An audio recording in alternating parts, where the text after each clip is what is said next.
to mula pagkabata. Hirap ng buhay ay kasama na sa aking kabanata. Pero kahit ganun nanalig ako at namanata. Kaya sa mga panganib di ako napabahala. Kahit lumaki pinag-iinitan lagi ng aking ama na madalas pinapanigan pangan ng aking ina. Ngunit ganun pa man, di pa di nagbago ang pangarap na makaipon at baiaho ng pamilya ko sa hirap. Dahil alam kong magbabago pa ang guhit ng palad sa aking paglakad sa gubat na patag at madilim. Kaya hindi papayag, madurog, madarag, mahulog, mabasag, kapilit, kakapit kahit sa patalim. Masira matibay pa rin ang labanan sa lugar na walang bilang ang mga duwag at talunan. Dapat kay kamatayan ay handa ka makipagkabulan. Kung yan ang kapalaran ng isang batang Samang-sari man ang hamon ay walang inatasan. Makasaksilat ng mga sugat ng mga laban kong nilampasan.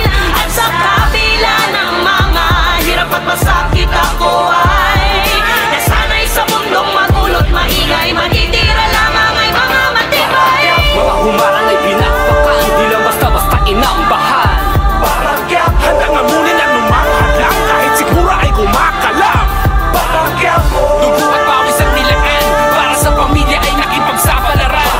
Sa man magputadala ang pinagmulan, kaya naman siya'y binansaga. Umilit man sa paningin ng mga taong nakatyapang, itumigil ituwid ang mga salot sa kalsada. Sumusugal kahit paubos na ang tsansa, handang magtampisaw kahit paumulan ng bala. Sinilip sa pigitan na di ko batid ang tiniringan, tila kita-kita pa rin ang nakalala mong sa pera merong kinikilingan. Nang humarang sa sistema agad kinikitila.